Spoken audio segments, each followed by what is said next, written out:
Hello, I'm Tamara Copeland, President of the Washington Regional Association of Grantmakers, an organization that we affectionately call WRAG.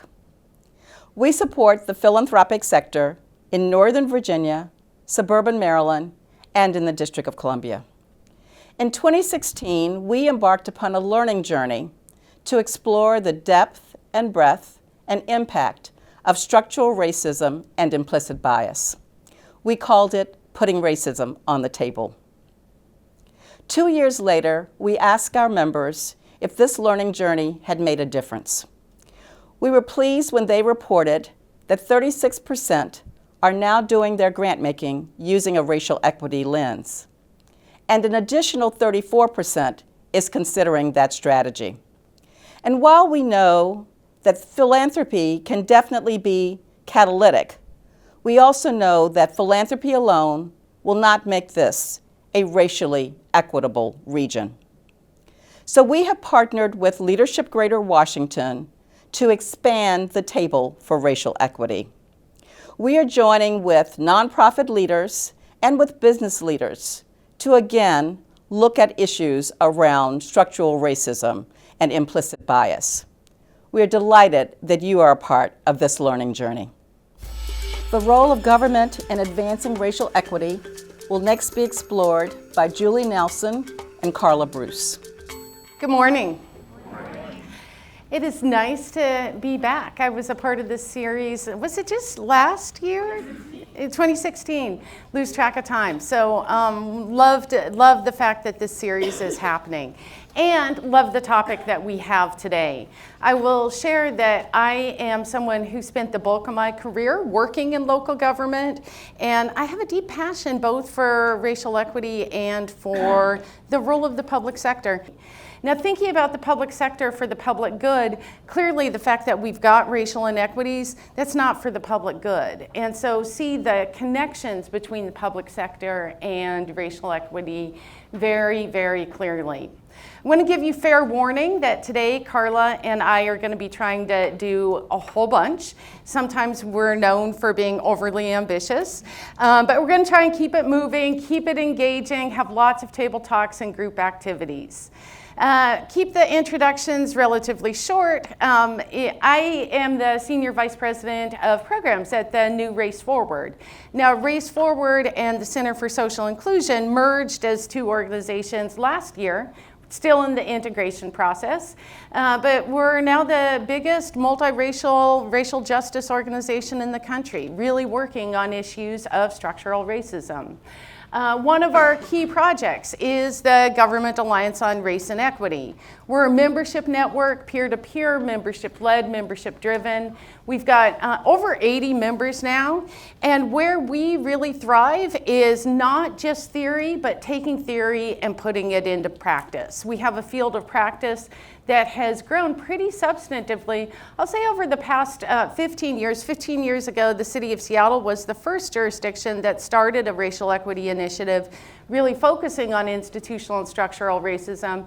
And over the past 15 years, the field has grown pretty significantly. And with the establishment of GARE 4 years ago, and some of the political climate issues that we're working on right now, there's been even a bigger increase in demand. So we'll be highlighting some of the field of practice from GARE, but in addition to that, here's a map that shows where our members are currently located, significantly across the entire country. Every region of the country is represented, and wide range of types of jurisdictions. So cities, counties, regional government. We have some port authorities who are members. Small towns, suburban cities, big cities. We have New York City as a member. So pretty wide range of different types of jurisdictions. Not to play favorites, but I will confide to all of you, and I guess it is being videotaped, so I will confide to the world, that Fairfax County is one of my favorites. We have been working with Fairfax County before GARE actually began, and Karla has been one of the people who, just as a committed leader, has been a wonderful partner. So I'm happy to be among one of Julie's favorites, and I won't tell that to the rest of the GARE network because we have amongst the 80 jurisdictions who are official members and then other unofficial members, their feelings may get a little hurt. But thank you for having me. Yes, I am local in Fairfax County, Virginia. And as Julie said, we got involved with GARE before GARE actually started, and we did it basically from a Google search, just looking for what other folks were doing in this field, and it wasn't even a field at the time, around race and social equity. And so I'll talk to you a little bit later about sort of where we are today, which is on a journey to become one Fairfax. But it's a journey. And so I'll begin from, our very early stages. So today, again, and Julie covered most of this, and some of you all, I believe, when Julie was here before, have probably hit on some of the major themes around race and social equity. And again, today we'll sort of talk about the high-level concepts, but also try and integrate my local experience and have some conversations where you can discuss with your colleagues around the table. I want to shift into a conversation about a field of practice. So have referenced the fact that we have a field of practice. A lot of organizations that work on racial equity approach the conversation from the perspective of individual people doing bad things, sort of the individual bias or racism. For us, looking at research around values, people in the United States consistently report a really high value for equality and justice. Two of the values that people think are distinct and a priority in the United States. So we need to dig into that a little bit and think about what that actually means, both historically and from how we're socialized perspective. So you can take a statement like, all men are created equal. Who wrote that? I hear white man. Thomas Jefferson. And so when Thomas Jefferson wrote all men are created equal, who was he including? White men who owned property. Yeah, right. So if I had come into this room today and said, we're going to talk about equity for white men who owned property, you guys would have kicked me out, right? Our ideas around equality have actually evolved in a really positive way. We're also deeply socialized when it comes to ideas of equality and justice. So on a daily basis, millions and millions of school children recite the Pledge of Allegiance, saying the words with liberty and justice for all. I know when I was a kid, reciting those words, it always my tongue always sort of got a little bit tongue twisted thinking about saying those words, but being able to look around the world and see that we actually didn't have much when it came to equality and justice. The last thing, thinking about values. This last history test of the day, I promise. The statement, government of the people, by the people, and for the people shall not perish from the earth. Who wrote that? Abraham Lincoln, Gettysburg Address. Good. The ideas of government, who government serves, who benefits from government. Lincoln writing towards the end of the Civil War, thinking about the role of government within the context of conversation around states' rights, federal rights. Some of those issues, most of those issues, are still as relevant today as they were then. So the question of values, we say that we have the values for equality and justice, that we want a public sector that really is for of the people, by the people, and for the people, but do we have the actions that go along with it? So looking at the history of racial inequities, have to be clear that the very foundation of our country, and century after century after century, was the intentional creation of racial inequities. Wasn't random. Laws around who could vote, who could be a citizen, who could marry whom, who could live where, who could own property, who was property. All of those were laws that intentionally created racial inequities. And government did that. Government passed those laws, right? Was it the case that one day government woke up and said, my bad? No. We had change because community organizing, right? with the civil rights movement, community demanding different laws, different policies, different practices. So we need to be able to celebrate those historic milestones and say, yes, we've made progress, but the reality is that right now we've got some of the same, if not worse, racial inequities as we had at the time of the civil rights movement. So just saying sort of passing laws around equality did not actually mean that institutions changed. Not just government, but other institutions as well. So the opportunity we have right now is to actually put race on the table, as I love the name of your series here, that we have to put race on the table. We have to do that explicitly. You know, in Seattle, when we talk about Seattle having a race social justice initiative, we had the pleasure of a mayor who came into office who said that we're going to work on institutional and structural racism. He oftentimes gets a whole bunch of credit for his leadership, and he deserves some credit. But the truth is that the reason why he came into office with it as a value is because of community organizing. That there was community organizing taking place on the campaign trail. Every single event, community was asking questions. Oh, we're talking about transportation. What are your ideas about racial equity in transportation? Housing, what's the fit there? Really putting racism front and center. So why is government important? There's a few things that I would suggest to you. And some of these numbers are really important for us to hold in thinking about government. 16% of the people in the United States work for government. That's 1 in 6 people in the United States. That includes local, state, national, school districts, housing authorities, the wide spectrum of government. 1 in 6 people work for government in the United States. Government is also the largest employer of people of color. We know that government has the infrastructure and resources to sustain racial equity. And I'm going to come back to this idea around organizing, but we work within government as an organizing strategy. It's not just that we want government to pass like some sort of legislation, but when we recognize, in New York City, 100,000 people work for local government, that the organizing in government is a mechanism that can actually sustain the work.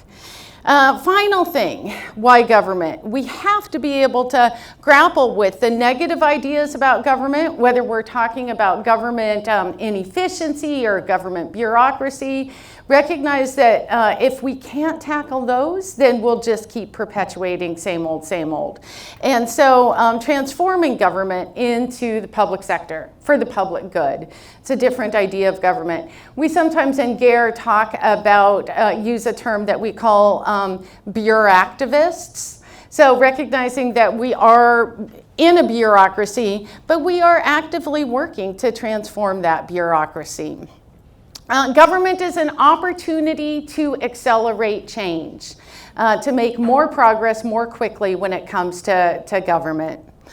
The field of practice that we use, we're going to talk about 3 main ideas. Number 1, normalizing conversations about race, getting some key terminology out there so that we have common understanding. Second thing, operationalizing. Not just a shared understanding, but how you actually put ideas into practice, use data as a part of that. And then the third thing, organizing. So we use an organizing strategy that is inside organizing, outside organizing. Get more traction more quickly with that inside-outside approach. So these 3 big buckets of ideas are how we're going to spend the rest of our time together. I'll share a little bit of information, some overall framing, and then Karla's going to share how that has actually played in Fairfax County. The thing about this field of practice, it's also essential that we have a vision that unites these 3 things. I'll tell you, there's a lot of times when we have new reports that come out, whether we're talking about disproportionality in criminal justice or education or housing, reports come out and it's about disproportionality, and it's almost like we just do this collective shrug of the shoulders, that this is the way that it is. For us to change outcomes, we have to feel that urgency, have to make it a priority, and it has to be around a vision that is going to help drive that change. So normalizing, we are going to do this really quickly because you guys have been a part of this series and there's ideas that you've already grappled with. So the big ideas, we lead with race using an intersectional approach. Racial inequity and racial equity, explicit bias, implicit bias, and individual, institutional, and structural racism. When it comes to normalizing conversations about race, these are the ideas that we have to be able to use within an institutional context to be able to drive change. So we lead with race. It's an intersectional approach, a both and. Recognize there is a whole lot of areas of marginalization that continue to exist. We've still got sexism, got heterosexism, ableism. We've got lots of isms. And so when we say a both and approach, it's never to the exclusion of other topics, but leading with race, in our experience, has been critical for a number of reasons. Just the depth and pervasiveness of racial inequities, not getting better. They are deep and they are pervasive. Racial anxiety is on the rise. The tension that people feel in talking about race, if we can't talk about something, there's no way that we're going to be able to develop strategies for intervention. Third thing is an institutional approach, a structural approach that we learn to address institutional racism can actually be used to address institutionalized sexism as well. And so building those skills, building that muscle, it's a replicable skill. It's translatable. So learning it in one area helps in another. And then the last thing, and perhaps most important in my mind, is that specificity matters. Sometimes when we get phone calls from organizations saying, well, you come work with us, we want to talk about equity, and then there's like a pause, and then they say, but we don't want to talk about race. And it's like, no, if we're going to talk about equity, we have to be able to be specific about what topic is that we're talking about. If we want to get to solutions, have to be able to have the skill to do that. The definitions around racial inequity and racial equity, you all have been grappling with it throughout this series. You've had a lot of work on the differences between explicit and implicit bias. These are ideas that are really critical for government to tackle in order for us to be effective. I want to give a little bit of a caveat around the ideas around implicit bias.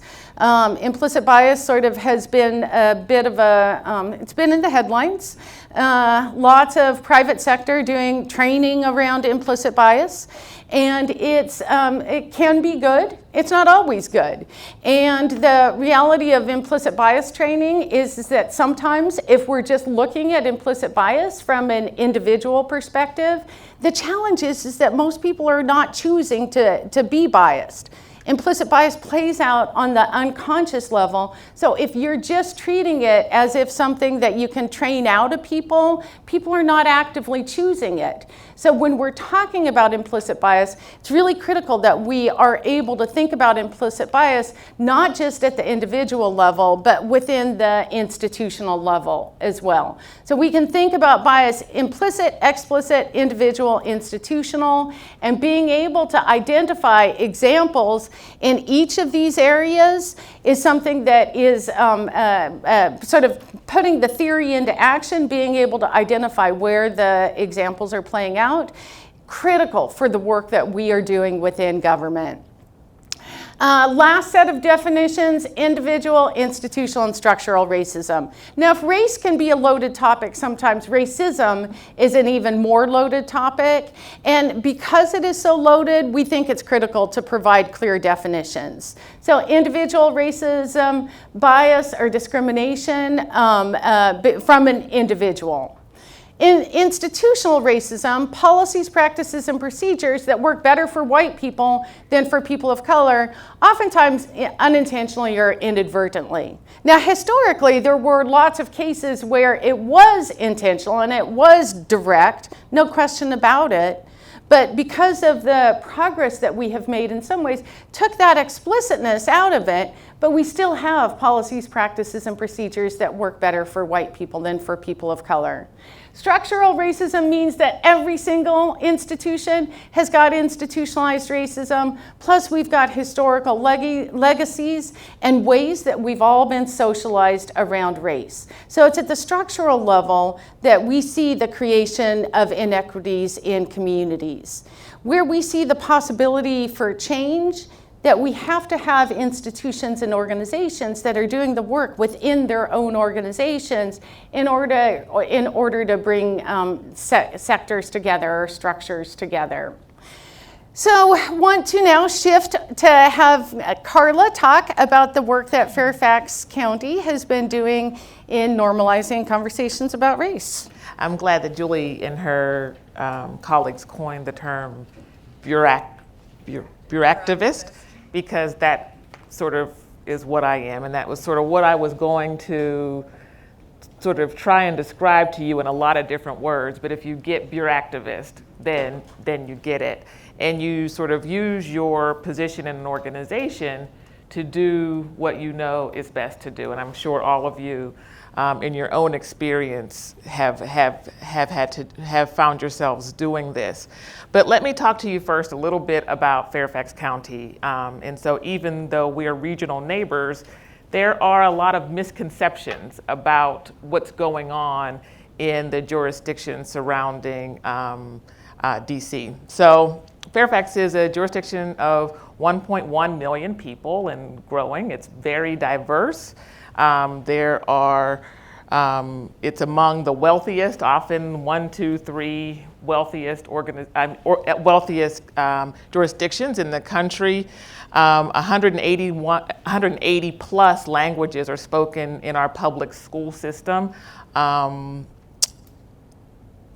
It's a thriving community. People talk about Fairfax as a great place to live, work, play, and learn. Businesses are attracted to Fairfax County because of its excellent school system and its high quality of life. All of those things are true. However, there are folks in Fairfax who are not faring as well as others in Fairfax. And when you look at median household incomes of $114,000, that sort of masks the fact that there's also I think 28% of the school population that's eligible for free and reduced lunch, 6% of the county that lives at the poverty level, 15% that lives at 200% of the poverty level. And we often use percentages, and percentages seem, that's fairly low. But if you change that to a whole number, that's 66,000 people that live in poverty. And let's see, I did the math on this. About 65,000 people who are living at about 200% of the poverty level. If you don't begin to look at the conditions that folks live in, you're not going to make the changes that are necessary. Somebody earlier talked about the wealth gap, and if we don't get at the issue of the wealth gap, we'll never see the changes that we want to see. Those are all of the things that started to just become more and more apparent in our work, and which is why we started to sort of shift from a disproportionality and disparity focus, which really led us to focusing about individual acts and individual change, to a more system structure, institutional focus. And what we realized in order to do that is that we needed leadership. And we've talked a lot about, in doing this work, there is a very important role for community in moving government along. And I wholeheartedly believe that. I actually work in Fairfax but live here in DC, and understand the important role community plays in activating governments to do different things.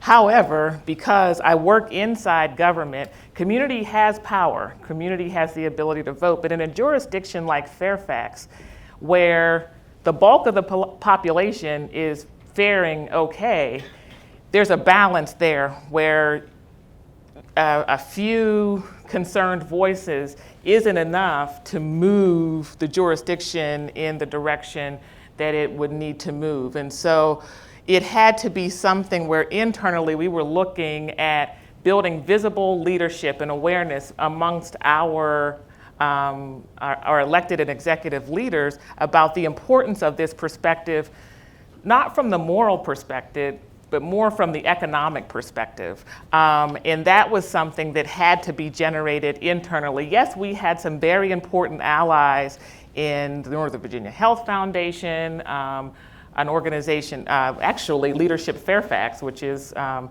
similar organization to Leadership Greater Washington, who were willing community allies to begin to encourage us and go along this journey with us.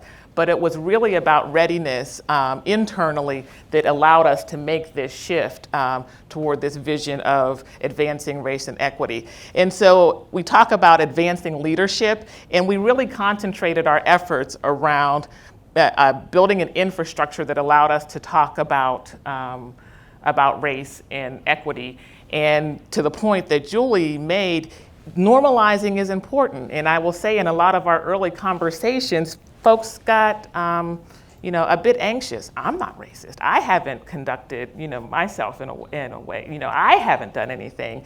And we really had to say, this is not about your own individual acts. This is about how our community has evolved over time, intentionally, unintentionally, and the impacts that that's had. And so we had to build a certain comfort level. And in order to do that, we had to sort of skip over initially this whole piece that made people feel uncomfortable talking about race.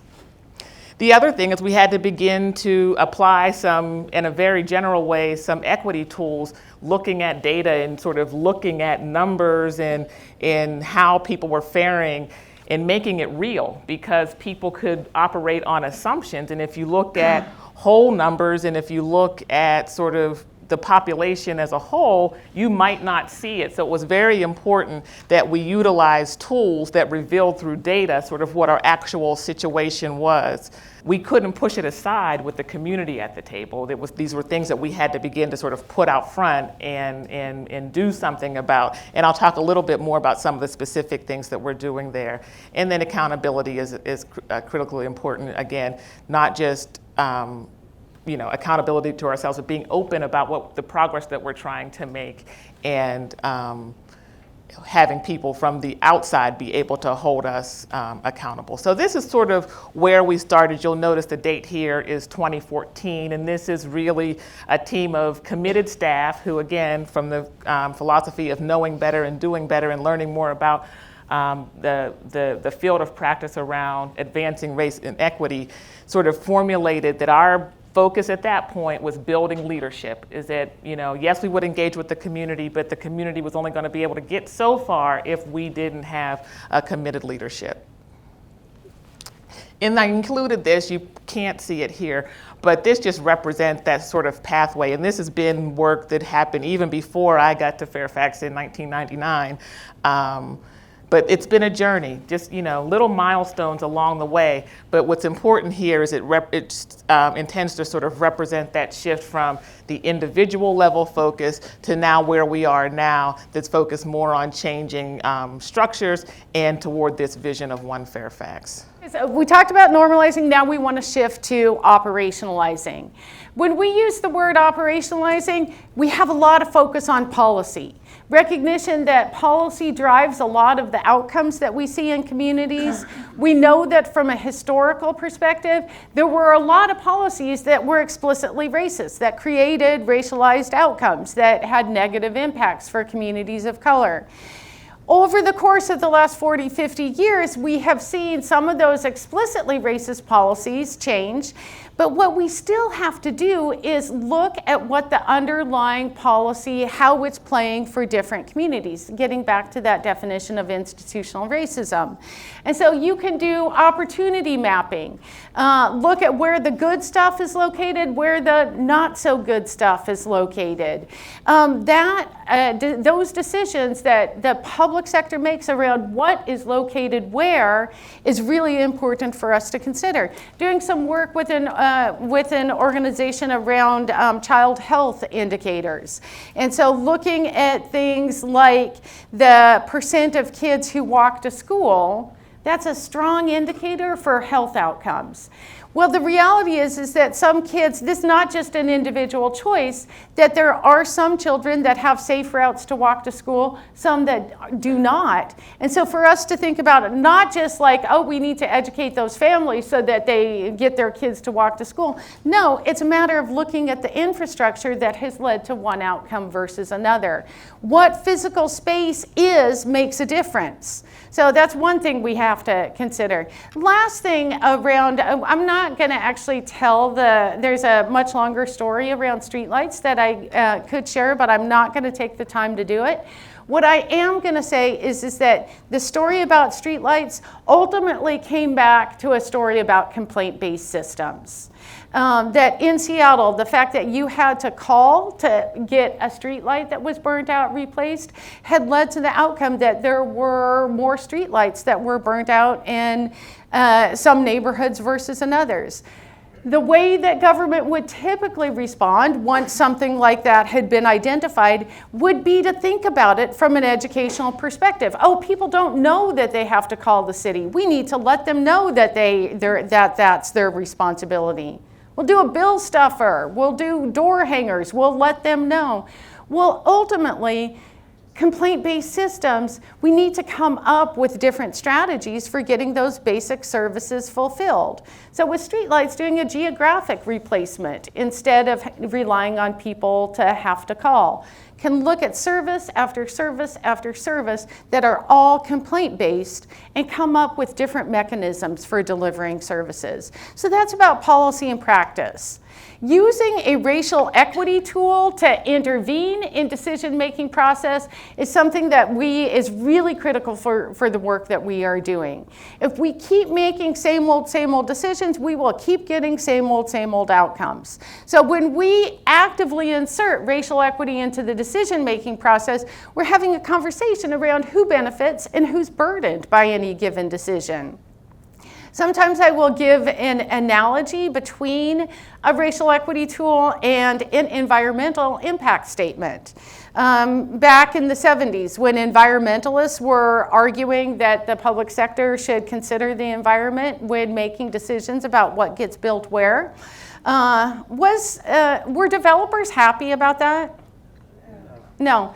There were concerns that it was going to, building things was going to take more money, take more time, it was going to delay the process. There's also a conversation about inappropriate interference of the government in the private sector.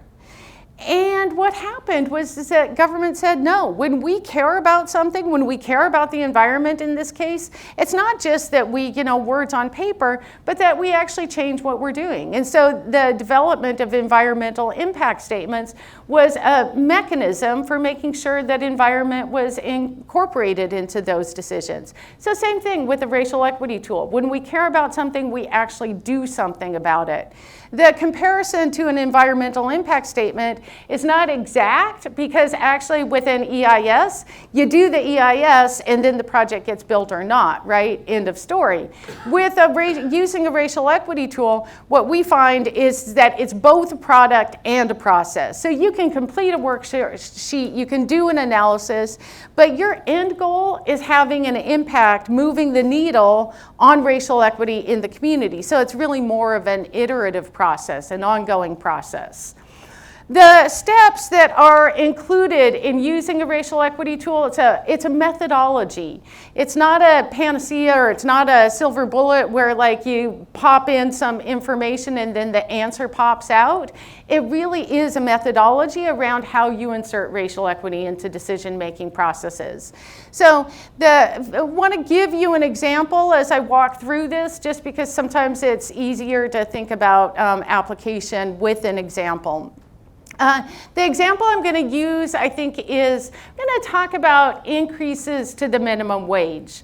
It's a topic that has been under consideration multiple places across the country. In using it as an example, I actually want to highlight one of the mistakes that often gets made. And that is an increase to the minimum wage might be a strategy, which you'll see is step number 4 here. If we are not clear about what the desired result is of the question that we're looking at, there is a strong possibility that we're not going to end up with the right answers. So when we're talking about an increase to the minimum wage, what would you say the desired result of an increase to the minimum wage is? More reduced poverty. More income, higher standard of living, right?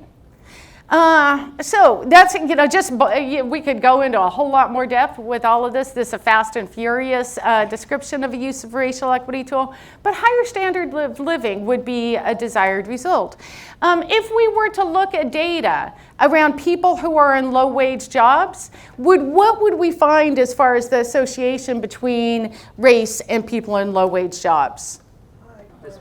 Disproportionality, right. There's a higher percent of people of color in low-wage jobs. Again, lots more data analysis that you could do, but you all knew the answer to that.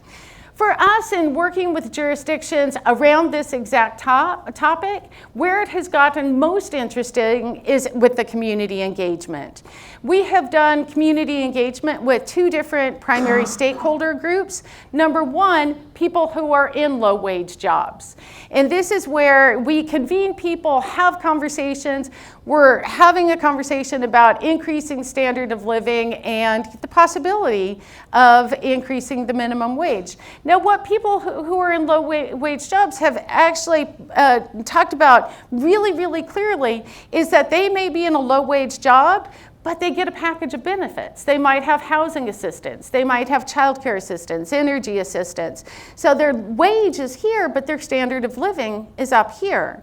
If you raise the minimum wage and they lose benefits, their standard of living might actually go down. Now that's an unintended consequence.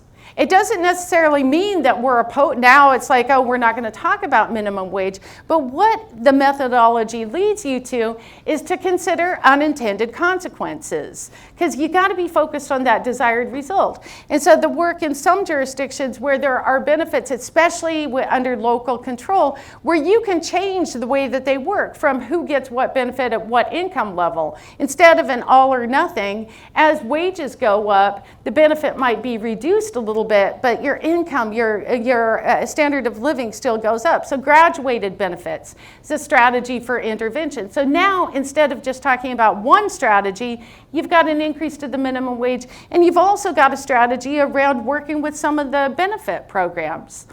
The other place where we've had community engagement is working with small business owners. Now we know in most communities that small business people are more likely to be people of color. And we also know that healthy, thriving business districts are critical to cities and towns. Gotta have those as a part of our economy. What small business owners have said is that for big corporations where there's a lot of high profit margin, you increase the minimum wage, they'll be able to decrease their profit margin, they'll still be successful. For us, we are just barely making it payroll to payroll. You increase the minimum wage, we might not be able to make our payroll. We might go out of business. Again, that would be an unintended consequence. We want to keep healthy, thriving small business community. So then the question becomes, what's the strategy to prevent that from happening? Well, there's some jurisdictions that have taken it from an economic development perspective, using the tools within the offices for economic development to develop interventions to strengthen small businesses, to make them less fragile, less vulnerable. Now you've got 3 strategies that you're talking about through this mechanism, this methodology for using a racial equity tool. The 5th step, unfortunately, is one thing that sometimes doesn't get the consideration that it deserves. We will think about policy as if, we want to pass a policy and then it gets done, and we haven't thought about implementation. Implementation is so critical. If you do something, if you pass the minimum wage, but you haven't thought through who's going to do enforcement, how are you going to communicate about it, how are you going to evaluate it, those implementation questions are really critical, and you have to be able to think about it as a part of a process, as opposed at the beginning as opposed to the end. The last step, communications and accountability. Communications, getting back to the question around how we talk about race, how we communicate about topics that are fundamentally about racial equity without perpetuating stereotypes and without triggering implicit bias. That type of communication, and I would encourage you all to look at our Talking About Race toolkit, because it is so clear that it's easy to trigger implicit bias and to perpetuate stereotypes in ways that it makes conversations counterproductive. So don't want to do that.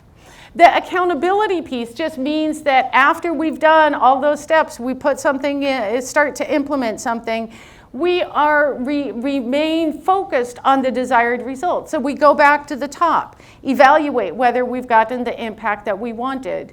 Is there something different we should be doing? Is there more of something that we should be doing, or less of something? So this is the methodology. The toolkit that the Government Alliance on Race and Equity has is on our website, but would encourage you to check out the Racial Equity Toolkit. In 2015, our county embarked on a process to do a strategic planning around facilitating our continued economic success, and developed and our board adopted this plan. Embedded within this plan is a number of different strategies, I think 6 altogether, but one specifically focused on equity. And so it was through those relationships that we got involved sort of across areas in this economic success strategic plan, and really helped to articulate why that was something that is important to Fairfax's future. The data I'd mentioned earlier that we worked with PolicyLink to develop the equitable growth profile really articulated it. It said that if we are going to continue to prosper as a county with a diversifying community, we're going to have to ensure that everybody can participate. And that, again, was that big shift from the moral imperative to take an equity perspective to the economic imperative. But data mattered. Again, we were able to boil it down to numbers. We were able to show projections not from where we are today, but to look 20, 40 years in advance about where we'll be. And that created the sort of leadership interest, which was really important. I mentioned a little earlier sort of using opportunities within our work, the formation of the Successful Children and Youth Policy Team, which really brought our county government and school system together, focusing specifically on opportunities for youth and using that equity lens, and then also very specifically through that work focusing on school readiness. And just last year we adopted our Equitable School Readiness Strategic Plan, which names school readiness as a county-wide priority, something that we will work with, the county government will work with the schools and the community to advance this plan. The thing that's important here too is that it was through conversations in that Successful Children and Youth Policy Team where we were able to say, hey, no matter how hard we work, no matter how many resources we apply to these issues, until we can engage people beyond human services, beyond education, we won't have the success for these populations in our community. And it was through the board's participation in the Successful Children and Youth Policy Team where we laid the foundation for the adoption, and I'm making a very long story short, that led us to the adoption of our One Fairfax resolution in July of 2016. So the year following the adoption of the resolution, we adopted the One Fairfax policy. That was adopted by our Board of Supervisors and School Board in November of just this past year. That really it's a high-level document. So again, it has to have applicability across 2 different systems, and to the diverse work both systems does. So it's at a very high level, but it does a few things. One, it's the purpose. It's a clear purpose why we're doing this. This is critical to our future success as a community. It names sort of key terms like equity, race equity, social equity, structural racism. It creates some definitions so that we are talking about the same things. And then it articulates 17 areas of focus. So these are 17 areas that a team of county staff and school staff working in junction with what we call our community thought leaders identified. These are the 17 things that are critical to our community's continued success. Those 17 things are also the areas in which we need to ensure we have equitable outcomes. And so those 17 areas of focus really give us not just sort of the high-level statement that we want equity in Fairfax County, but we want equity in education. We want equity in terms of living in a just and safe community. We want equity in terms of the availability of healthy and nutritious food. So it really, sort of spells out all the specific dimensions that would make up a thriving, successful community. The other thing that it does is it sort of articulates a process for how we will go about doing that. Again, fairly high level, but key to that is through community engagement. And so we think of the resolution and the policy development exercise as really about readiness. So we made a statement in the resolution that we think equity is important and that we aspire that we are one Fairfax, a community where everybody can live, work, learn, play, ultimately thrive. But we acknowledge that inequities exist. So that's the statement. We say we want to do something about it and that we're willing to take an internal look at our institutional structures, our practices, our policies, and how we might change them. But really to get to the solutions that will help us to achieve this vision of One Fairfax will require us working with our community. The people that live there, the other sectors that have a stake in the lives of the people, in what happens there. It's important. So this is a real readiness exercise. Fairfax County, are we ready to make this statement and act in a way with our community that will allow us to sort of achieve this vision? So those two have been sort of key milestones, but in no way are intended to say that Fairfax County has figured out how to achieve racial and social equity. What Fairfax County has done is to name it as important and make an open commitment that we will work with our community, and that we will, within our organization, examine what we're doing to achieve equity in our community. So it's more a vision statement and a commitment to work with the community than anything else. This is complicated work. And again, it's really important to me that what I share with you today is that it's important that governments see themselves as playing a role in these very complex situations. What this represents is creating a policy action that creates the conditions for change. It's not a panacea. It's not a magic bullet. It's not going to give you a prescriptive list about how you achieve racial equity.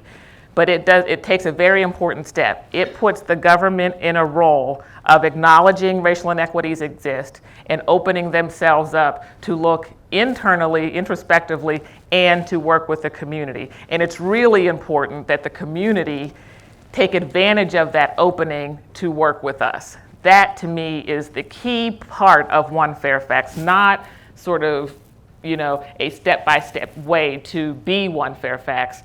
For the next however many years that I'm going to be working really hard in Fairfax, I'll be working on a number of different strategies. But right now where we are is sort of creating an opening and the conditions to work with others to achieve that vision.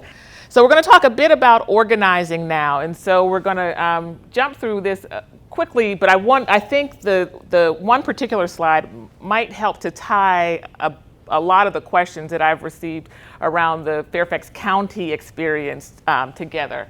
So we're building a public infrastructure, and again, I'm coming from inside government, and there's this whole notion of breadth and depth. So you really have to have a capacity within government to apply equity tools, to make, to train, to do all of these things, and that's sort of what we're in the midst of here in Fairfax County. And it's really important, again, we're thinking jurisdictionally, but we're also thinking regionally, and the power of multiple regions across the country really beginning to make shifts in what's happening in our country. But just practically speaking, what happens in government when you go about building this infrastructure?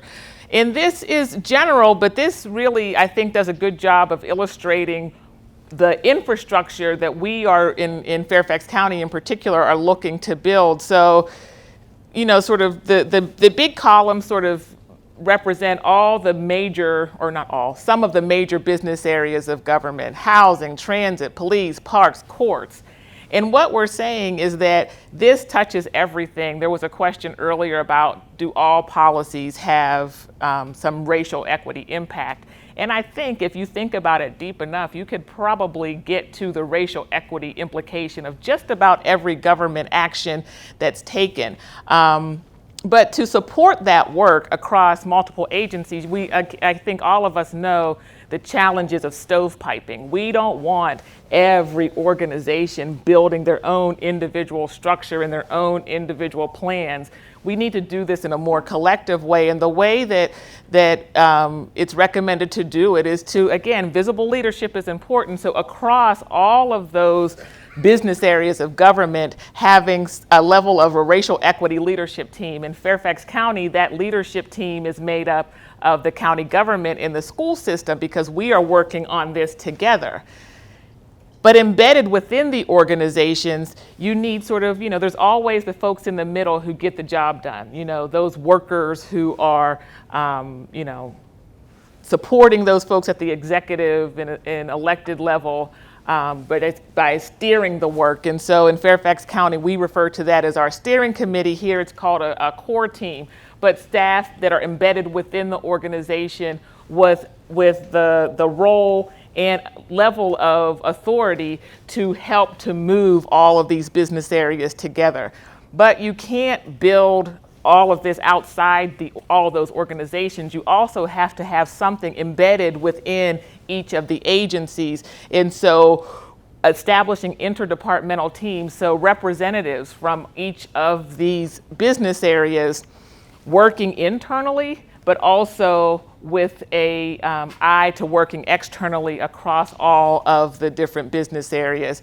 And again, you need agreements to do this, right? You need, information sharing agreements, and you need agreements to where we're going to look at policies that overlay or overlap one another. So having these structures in place is really important. We talked about accountability, having shared accountability, not just with your individual organization, but across the multiple organizations that make up our institution, and in our case with the school system. And so in Fairfax County, we are, thinking about our equity lens. This is intended to be a camera, if you can get a sense, but that camera really represents our equity lens. And we have a focus with sort of what's in the center is this vision of being one Fairfax.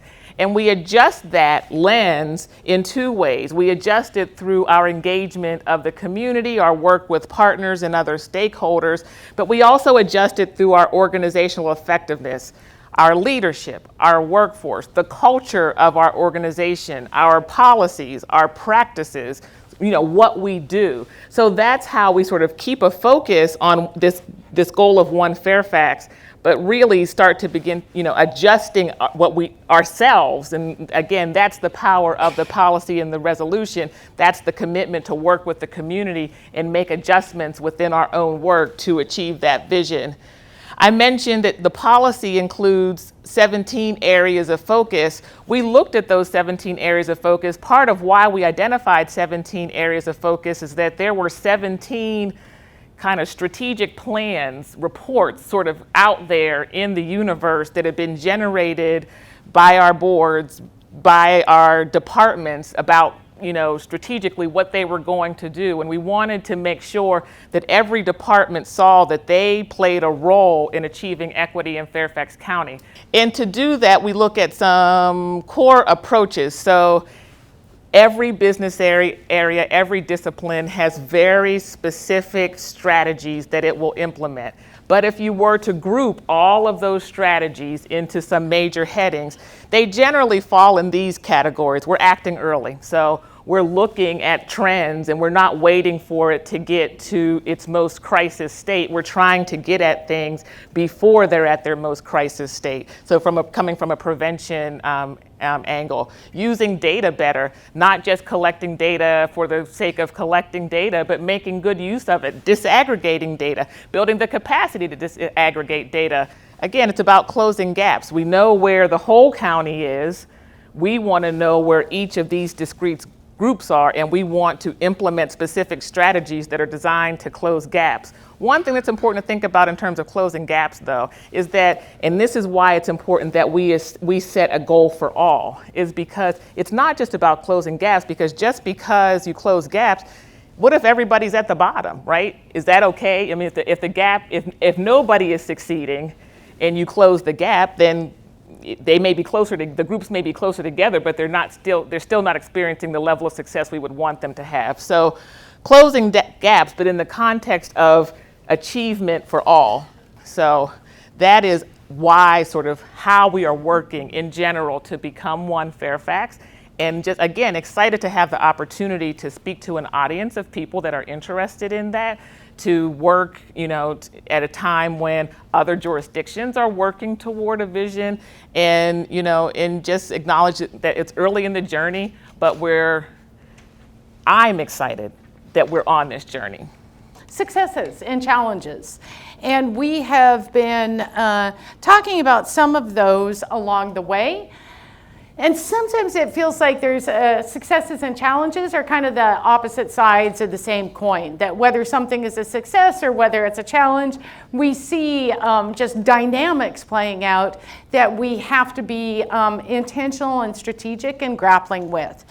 So first thing is that the success of recognition is that this skills gap, not a values gap. We need to build muscle, build skills, so actually people can put their values into action.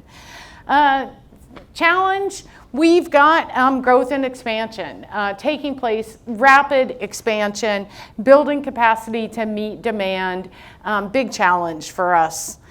Third thing, recognizing that we are building a movement. It's not just like we're working one-offs, but part of our strategy is building a movement of people working within government to transform government. That building that peer-to-peer expertise at multiple levels in regions, across subject areas, that infrastructure so that we've got a movement, critical. Moving beyond words, operationalizing. Sometimes we'll get questions from community groups around, well, my jurisdiction signed up to be a member, but I don't trust them.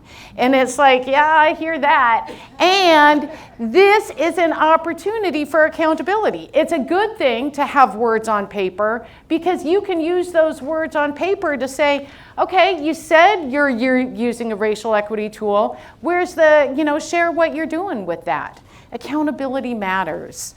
And then last thing, preparing for pushback, recognizing that sometimes pushback can be perceived as resistance, and sometimes pushback is just really honest, important questions, but that we should have the answer to those questions. So a few of the successes and challenges that we've identified. Given more time, we would have also walked through the Firm Counter Transform Communications toolbook. It's really a useful tool for how we talk about race. Would you encourage you to check it out? And so with that, we will say thank you. Thank you to United Philanthropy Forum for making the videos possible. With every video, there's a viewing guide and a discussion guide to facilitate your use of this resource. I really want to thank you for being a part of this learning series, for being a part of expanding the table for racial equity. And in the words of James Baldwin, not everything that is faced can be changed, but nothing can be changed until it is faced. Thank you.